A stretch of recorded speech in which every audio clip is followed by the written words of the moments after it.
much time here. Lars has some amazing words to share with you.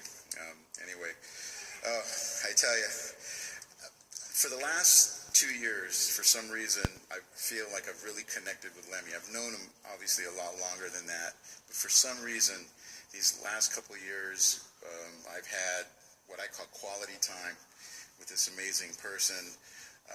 There was a moment a couple years ago, I needed Lemmy to do his voiceover for an animated short I put together called Talica Parking Lot.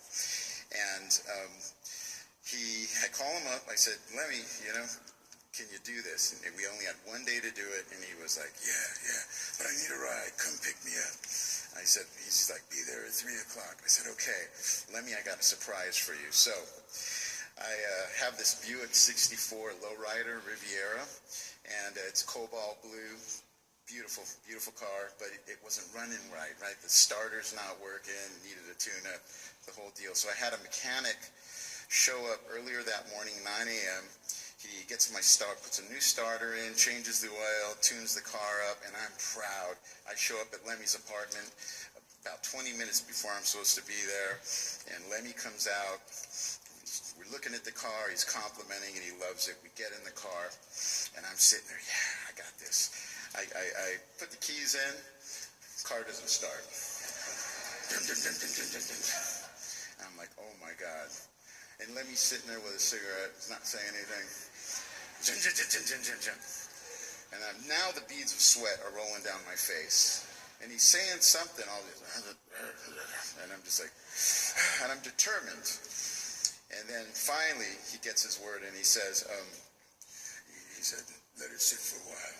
I said, excuse me, let it sit for a while. And so we get out of the car and he's like, standing outside, he's smoking a cigarette, he's looking around the neighborhood, and he's giving me sort of a history lesson on his street.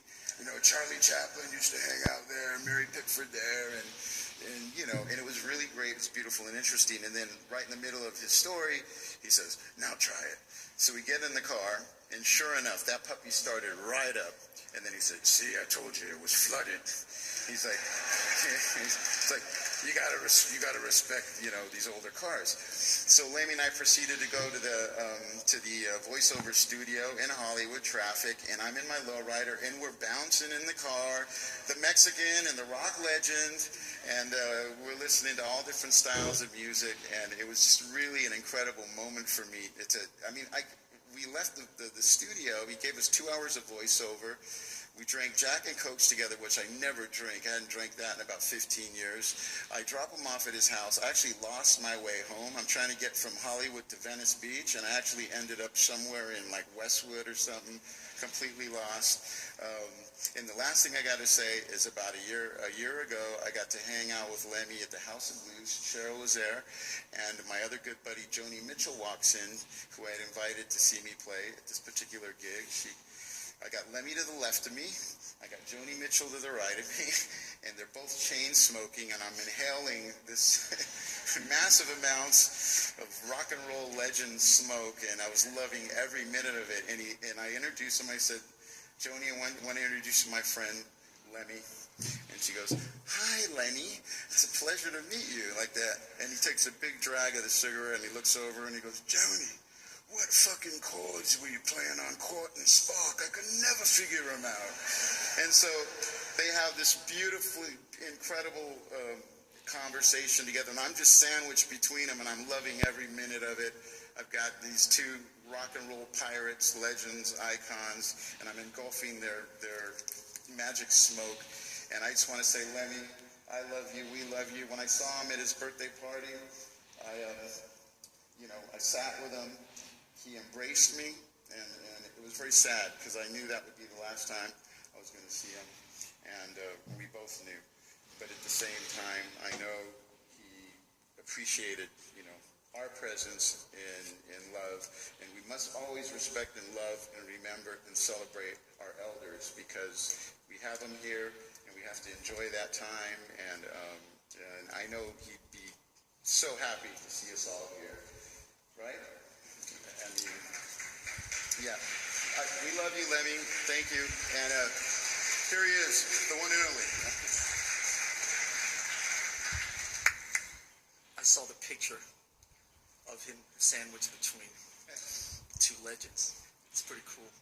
I just had to check a few seconds ago whether we ever played with Motorhead in Phoenix, and thankfully we did, but I just had to spin that one in my head for a second. So I think like Mickey and Mike and a few others, maybe I'll keep the personal stories and the shenanigans, save those for another day. So instead, I'll share this with you.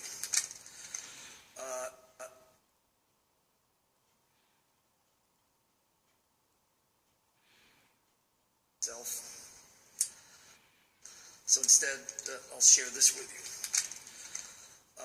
34 years ago, in June of 1982, in West Hollywood, I threw up all over myself.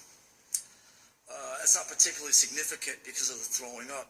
In my late teens, unfortunately, I threw up quite often. But it is significant because of where I threw up. I was in Lemmy's hotel room at the Sunset Marquis about 4 o'clock in the afternoon on the day they were playing the biggest show on their Iron Fist headline tour. I spent a good deal of time outside the Plaza Hotel in Copenhagen. Some of you guys down here may have been there. And over the course of those years, I met many great people: Richie Blackmore, Ronnie Dio, Phil Lynott, Robin Trower, and they were all kind enough to sign autographs, take a picture, exchange a few seconds of pleasantries, but that was kind of that. Subsequently, after moving to America, I was now in Southern California, and Motorhead became the primary musical force in my life. I lived and breathed every note they played, every word Lemmy sang, and every tall tale that I read in interviews. When they came to the U.S. for the first time in '81, supporting you, Ozzy, I was obviously more than thrilled and was going to follow them all over California for the whole week. There I was, literally following Motorhead around. I mean, driving behind their tour bus up and down Interstate 5, the biggest fanboy on the planet. But this was different. Unlike some of the rock stars I'd met in Copenhagen years earlier, Motorhead, and particularly Lemmy, embraced me with open arms. There was no preciousness, no mindless banter, no quick picture, and off you go. It was a completely different attitude and a completely different set of rules. At the first show, I was immediately invited into their inner sanctum, the dressing room, the back lounge of the tour bus, and over the course of the following week, I was in the hotels, the bars, the truck stops. There were no limits whatsoever. I was always welcome in and felt like these guys actually cared about me. Lemmy was so fucking hospitable, like the ultimate party host and caregiver who took me under his wing and made me feel like I belonged to something that was much greater than myself. A month later, I was roughing it through England towards my destination of the Heavy Metal Holocaust in Port Vale, a stadium gig that Motorhead were headlining. Now that summer in 1981, No Sleep Till Hammersmith had come out and entered the charts straight at #1, and they were the biggest band in Europe.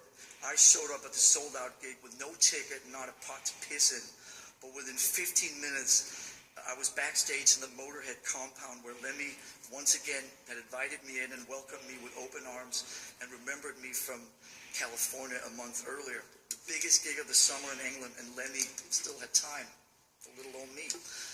Now fast forward another month to the Noma's rehearsal studios in London, where I'd gotten wind of the fact that the boys were working there, so I headed straight down there, and once again, much to my disbelief, within a few minutes I was sitting in a small rehearsal room with Lemmy, Fast Eddie, and Filthy Animal, and listening to them write songs for their Iron Fist album.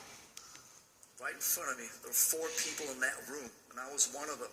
It was a total mindfuck. I was 18 years old, and these events made a huge, indescribable difference in my life over the course of that summer. It made me want to be in a band. It made me want to form a band. It made me want to be a musician, be part of a group, be part of a collective, be part of the craziness of the traveling rock and roll circus. And one day, maybe we could extend that same open door, that same open embrace to other awkward and disenfranchised kids that hopefully one day would come our way. So in the thousands of interviews I've done since then, I've always cited Motorhead and Lemmy as the main inspiration and the primary reason that Metallica exists, both musically and attitude-wise. So thank you, Lemmy, for helping shape who I am today. Thank you, Lemmy, for the open door, for the music, for the drinks, for the laughter, for for the stories, for never judging us, for always making me feel part of something that was so much bigger than myself. And thank you for always mastering the fine balancing act of being just enough of a rock star to be cool, but not too much of one to be uncool. So finally, I just want to say thank you for also taking a picture of me while I was sitting in your hotel room at the Sunset Marquee with barf all over myself and putting it on the inner sleeve of your next album, or Gaspatron. That was the ultimate seal of approval, the ultimate compliment. I will forever be appreciative and grateful to have known you, and beyond proud to shout from every fucking rooftop how much you have meant to me and how your attitude and all-around coolness has inspired me over the last 37 years. Rest in peace, big man.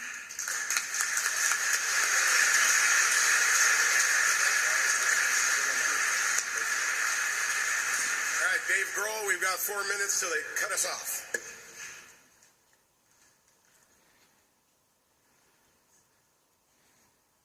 And immediately after this, everybody's going to the